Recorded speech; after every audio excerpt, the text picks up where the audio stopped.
আমার কলকাতা নিউজ, কথা হবে সামনাসামনি।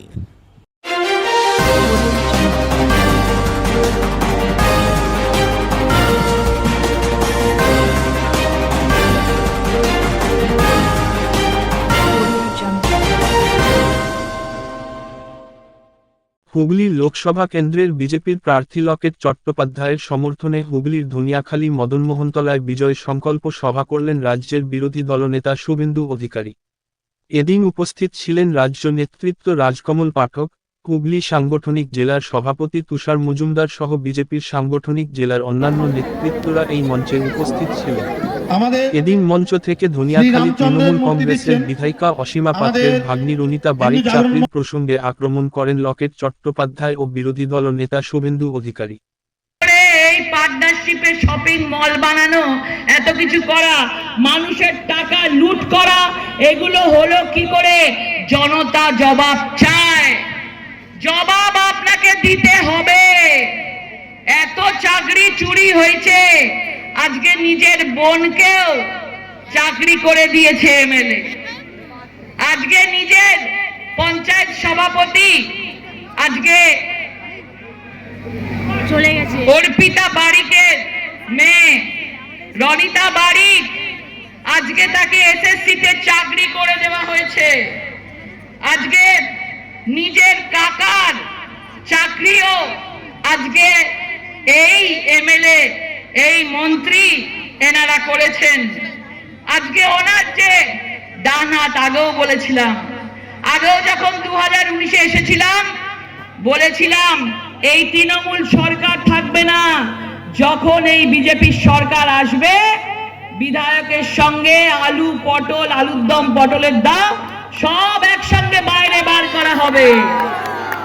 লোকসভা নির্বাচনে ভারতীয় জনতা পার্টিকে জয়যুক্ত করব, তার সপক্ষে কিছু আবেদন আমি রাখতে চাই। আমাদের এই কর্মসূচিতে সঞ্চালনার কাজ করছেন আমাদের জেলার তরুণ সভাপতি, আমার সহকর্মী মান্যবর তুষার মজুমদার মহোদয়। উপবিষ্ট আছেন রাজ্যের পার্টির সাধারণ সম্পাদিকা, লোকসভার রত্ন, উত্তরাখণ্ডে পার্টির সহ অবজারভার হিসেবে যিনি পার্টিকে সফলতার তীরে পৌঁছে দিয়েছিলেন এবং ভারতবর্ষের যেখানে ভারতীয় জনতা পার্টির প্রচার হয়, যাকে সবাই সম্মান এবং ভালোবাসার সঙ্গে ডেকে নিয়ে যান, আমাদের প্রার্থী বর্তমান সাংসদ শ্রীমতী লকেট চট্টোপাধ্যায় মহোদয়া। রাজ্য নেতৃত্ব অন্যতম আমাদের পান্ডুয়া, বলাগড়, চুচুড়া, চন্দননগর আদি সপ্তগ্রাম ইত্যাদি বিধানসভা কেন্দ্র নিয়ে তৈরি। এই কেন্দ্রে আমাদেরকে আগামী 20 মে সকাল 7টা থেকে সন্ধ্যা 6টা পর্যন্ত এই প্রবল গরম দাবদাহকে উপেক্ষা করে ভোটদান করতে হবে। তাই আমাদের নেতা নরেন্দ্র মোদীজি আওয়াজ তুলেছেন যে আগে ভোটদান পরে জলপান। আমি আমাদের প্রধানমন্ত্রীর এই আহ্বানকে মাথায় রেখে আপনারা সবাই সকাল সকাল ভোটদান করবেন সপরিবারে, এই আবেদন করতে চাই। প্রথমেই আপনাদের আশ্বস্ত করতে চাই, প্রথম এবং দ্বিতীয় দফায় গুন্ডারা খুব একটা সুবিধা করতে পারেনি। দিনহাটার উদয়ন গুহ বলুন, চোপড়ার হামিদুর রহমান বলুন, বা গোয়ালপুকুরের গোলাম রব্বানি বলুন, খুব একটা সুবিধা করতে পারেনি। তার কারণ প্রত্যেকটা বুথে 6 জন করে কেন্দ্রীয় বাহিনী ছিল এবং পশ্চিমবঙ্গে 100% বুথে ECI, election commission of India, তারা ওয়েব ক্যামেরা ফিট করে দিয়েছেন। মনিটরিং দিল্লি থেকে হচ্ছে, তাই বুথের ভিতরটা সম্পূর্ণভাবে সুরক্ষিত। প্রথম দফায় গ্রামে পাড়ায় গিয়ে ভয় দেখিয়েছে। কিছু কিছু জায়গায় ফোর্সের অপ্রতুলতা ছিল। 288 কোম্পানি প্যারামিলিটারি আর গুন্ডাদের খেদানোর জন্য 29টা কিউআরটি। পরের ফেজে 400 কোম্পানি প্যারামিলিটারি, তার সঙ্গে 200টা গুন্ডা খেদানোর জন্য কিউআরটি ছিল। এবারে যখন এখানে ভোট হবে তখন 700 কোম্পানি প্যারামিলিটারি এবং 700টা গুন্ডা খেদানোর কেন্দ্রীয় বাহিনীর তেল মাখানো বড় বড় লম্বা লাঠির ব্যবস্থা থাকবে। বিশ্বাস করেন তার 175টা স্কিম সকলে উপকৃত হয়।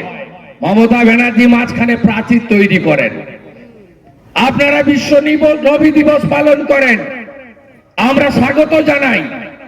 আমরা কখনো এখানে নির্মল ভাই আছেন, সনাতন সংগঠন করেন, আপনি বলুন আমরা কখনো আমাদের কারোর মুখ থেকে বেরিয়েছে যে নবী দিবসের মিছিল মানে, মহরমের মিছিল মানে দাঙ্গার মিছিল?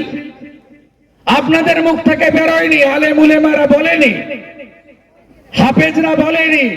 এই মমতা ব্যানার্জি বলছে রামনবমীর মিছিলের দিন নাকি দাঙ্গা দিবস, দাঙ্গা ডে। এই মমতা ব্যানার্জি এই প্রাচীরটা তৈরি করেন কারণ তিনি চাকরি দিতে পারেননি। তিনি সিঙ্গুরের কারখানাকে ডিনামাইট দিয়ে উড়িয়েছেন। ধনেখালির গ্রামে গ্রামে দারিদ্র, ধনেখালির গ্রামে গ্রামে ছেলেরা কাজের জন্য ভিন রাজ্যে চলে যায়। মোদিজির 6000 টাকা করে ভারত সরকার ঢুকিয়েছে আজকে অ্যাকাউন্ট ট্রান্সফার। পশ্চিমবঙ্গে 50 লক্ষ কৃষক পরিবারে ঢুকিয়েছে। আমরা কখনো বলেছি এটা বিজেপি ঢুকিয়েছে? আমরা বলেছি যে 20 মে যদি আপনি পদ্ম ফুলে ভোট না দেন তাহলে পিএম কিষাণ সম্মান নিধি বন্ধ করে দেব? আমরা বলিনি, কারণ সরকারের টাকা, আপনার আমার ব্যক্তিগত টাকা নয়, বিজেপির পার্টির টাকা নয়। এরা ধমকায় লক্ষ্মীর ভান্ডার বন্ধ করে দেব। ওদের বাপের টাকা না তৃণমূলের সম্পত্তি? ওটা সরকারি টাকা। আজকে এই 50 লক্ষ কৃষক 6000 টাকা অ্যাকাউন্টে তাদের এসেছে। 2000 3 দফায় ঢোকে বছরে, আজকে ঢুকেছে তাদের ইনস্টলমেন্টের টাকা। আমরা কখনো বলি না।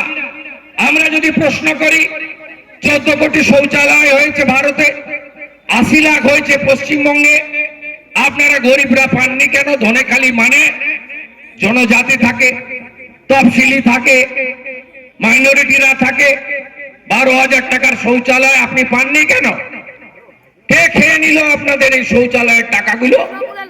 ঘরের ফর্ম নিয়ে ঘুরছে, বলছে এই নাম্বারে রেজিস্ট্রেশন করো, ভুয়া ফর্ম। প্রত্যেক বাড়িতে গিয়ে ফর্মে সই করাচ্ছে।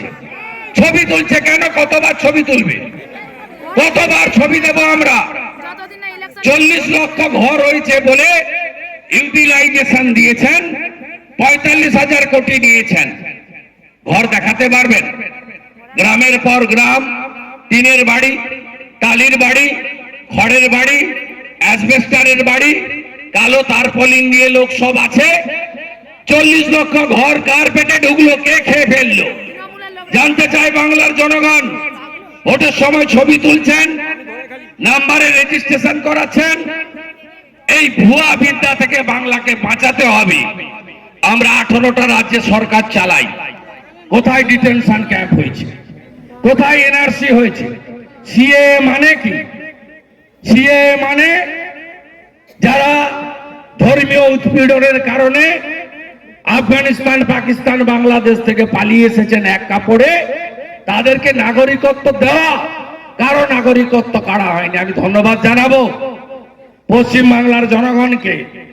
মমতা ব্যানার্জি এর আগে 19 সালে গোটা রাজ্যে দাঙ্গা বাঁধিয়ে দিয়েছিলেন।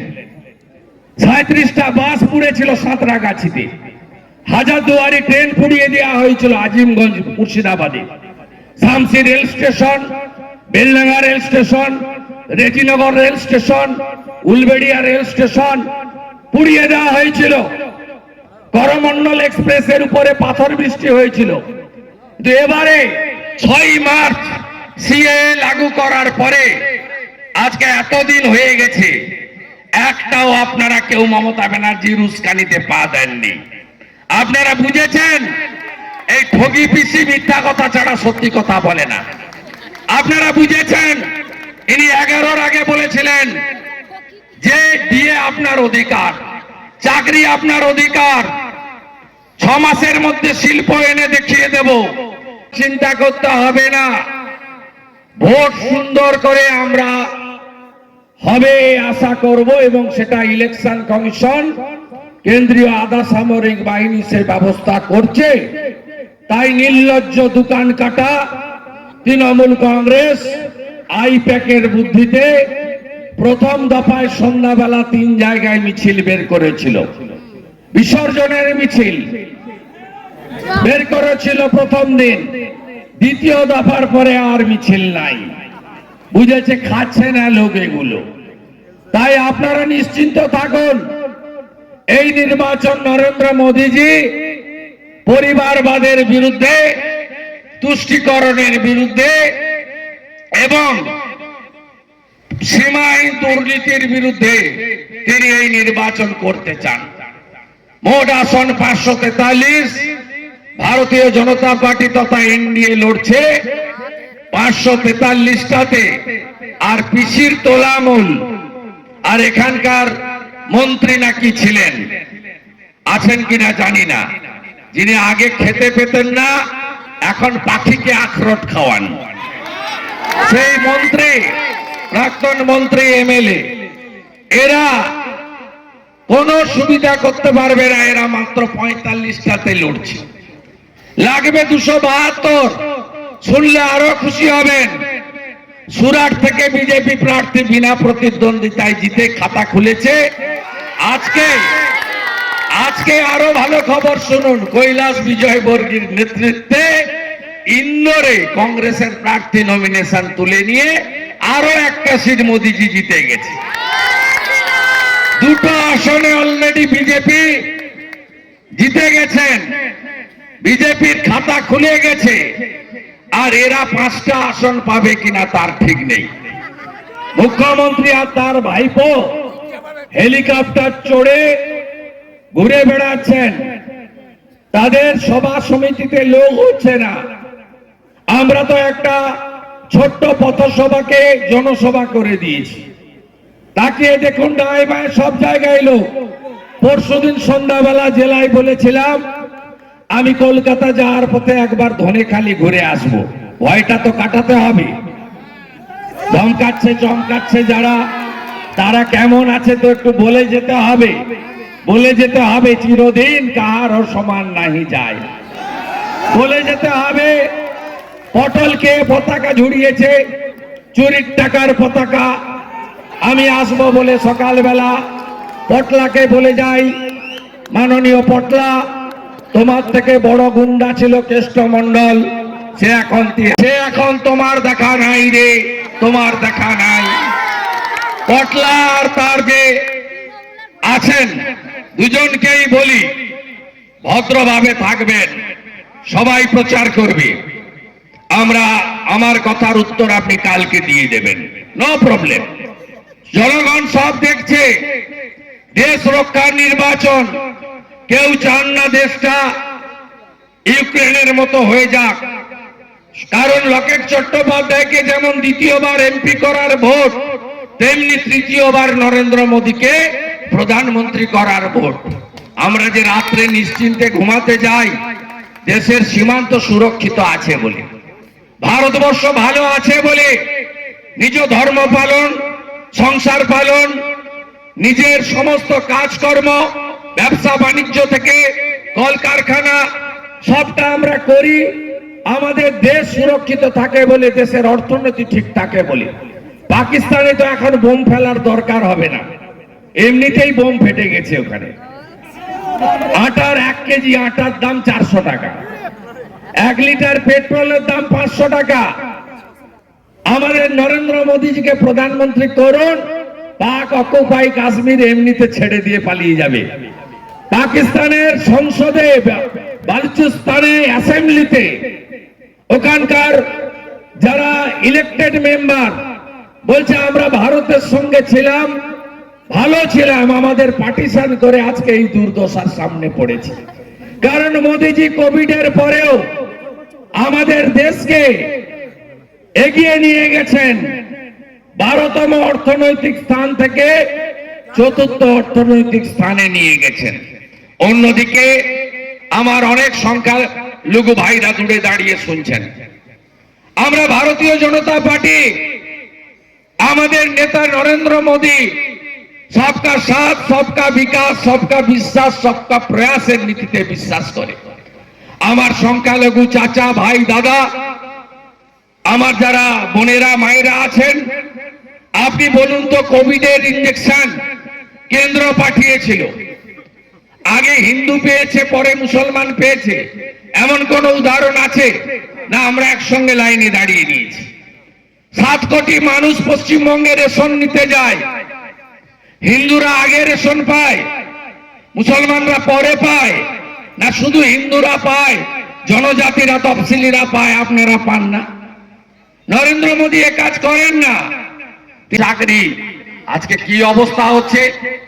আজকে হাইকোর্টের রায় সুপ্রিম কোর্টে স্টে অর্ডার হয়নি একটা পোরশন ছাড়া। এর জন্য দায়ী কে? কি বলছেন আমরা দায়ী? আপনি রাজনীতি করছেন। হাইকোর্টের জাজমেন্টে ডিভিশন বেঞ্চে যে হলফনামা এসএসসি দিয়েছে তার 242 নম্বর প্যারা অর্ডার কপিতে দেখুন। এসএসসি কে যোগ্য কে অযোগ্য এসএসসি দেয়নি। 5400 এই অসীমা পাত্রর ভাইজি আছে। এদের বাঁচানোর জন্য আজকে হাজার হাজার যোগ্য প্রার্থীকে বলি দিলেন মমতা ব্যানার্জি। আমরা দায়ী নয়, কোর্ট দায়ী নয়, যারা কেস করেছেন লয়াররা দায়ী নয়। আপনি কেন বালাজি কোম্পানিকে দিয়ে সব ওএমআর পুড়িয়ে দেবেন?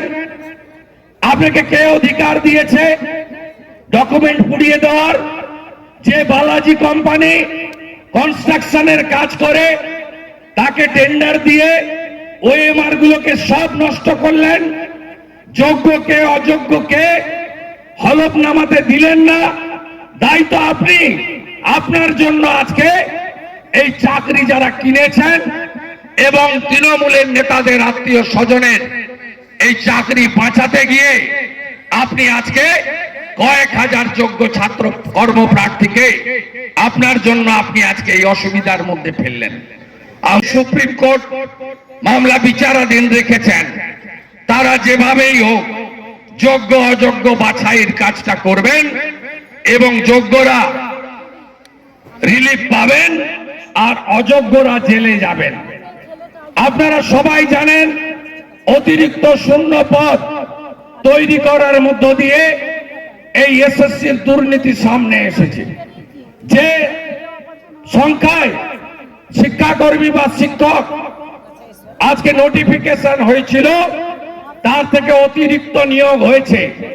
এই নিয়োগকে বৈধ করার জন্য কবে ক্যাবিনেটের মিটিং হয়েছে? 5ই মে 2022। ওই দিন ক্যাবিনেটের মিটিং হয়েছে মমতা ব্যানার্জির নেতৃত্বে এবং পুরো ঘটনার জন্য এই চোরেদেরকে বাঁচানোর জন্য যে সমস্যা আজকে তৈরি হয়েছে এর জন্য কোর্ট দায়ী নয়, লয়াররা দায়ী নয়, আবেদনকারীরা দায়ী নয়, বিরোধীরা দায়ী নয়। দায়ী যদি কেউ হয় এই ঠগি পিসি মমতা ব্যানার্জি দায়ী। তাই আওয়াজ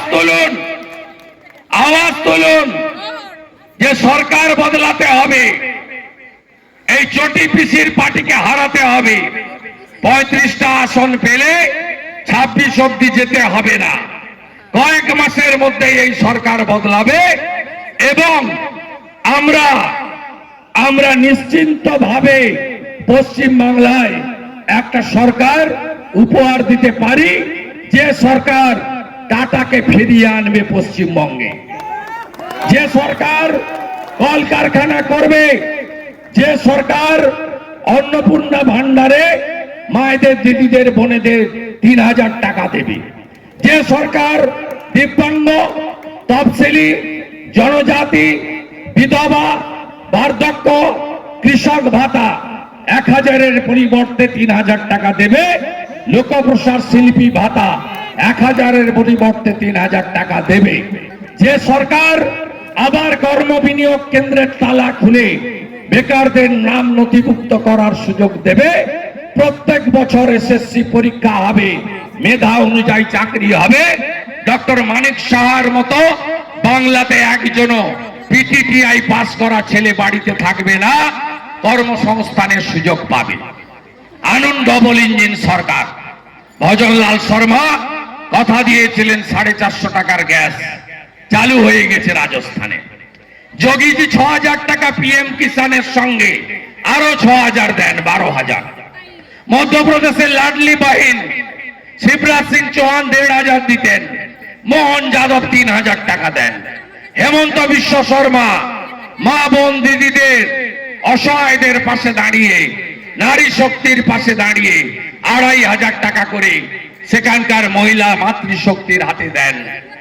আমরা বিজেপি এখানে এলে আমাদের 18টা রাজ্যে জনকল্যাণে যে স্কিম আছে চালু করব। আয়ুষ্মান ভারত ফিরে আসবে।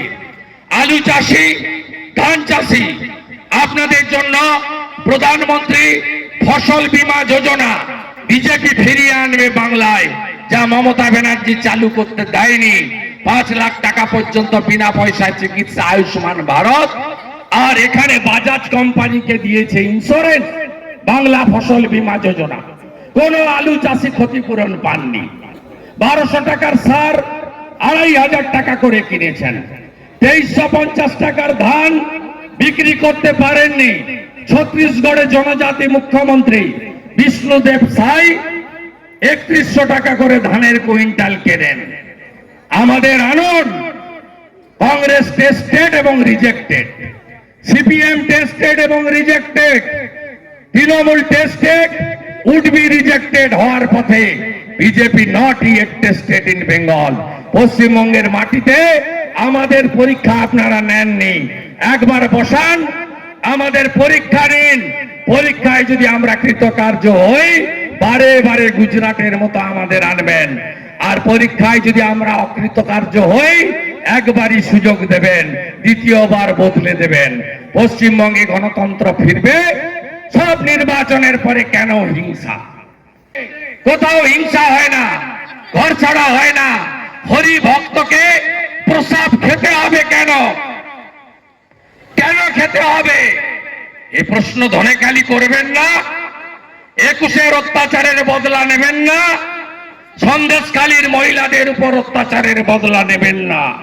বদলা যদি নিতে হয়, মারপিটে যেতে বিজেপি বলে না। বিজেপির নীতি আছে, আদর্শ আছে, বিচারধারা আছে। বিজেপি বহুজন সুখায়, বহুজন হিতায়, এই নীতিতে বিশ্বাস করে। কিন্তু 20 মে যখন আঙুল টিপবেন, বোতাম টিপবেন, ইভিএম এ আঙুল দিয়ে কেউ দেখতে পাবে না। কেন্দ্রীয় পুলিশ ছাড়া 200 মিটারের মধ্যে মমতা ব্যানার্জির চটি পুলিশ থাকবে না। তাই আপনারা যারা পারবেন সামনে করুন। অনেকে বেরিয়ে এসছেন, শুধু ধনেখালির লোক নিয়ে সভা, পথসভা বলা যায়। আবার অনেকে দূরে দূরে দাঁড়িয়ে শুনছেন, অনেকে ফেসবুক লাইভে বাড়িতে বসে শুনছেন, অনেকে দূর থেকে আশীর্বাদ করছেন। সবাইকে বলি, নিজের ভোট নিজে দিন, পদ্ম ফুলে ভোট দিন। আগামী 20 মে আসছে দিন, আগামী 20 মে আসছে দিন।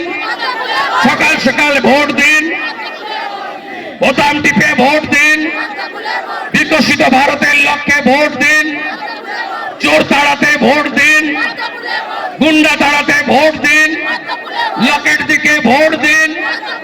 মোদিজি। আমার কলকাতা নিউজ, কথা হবে সামনাসামনি।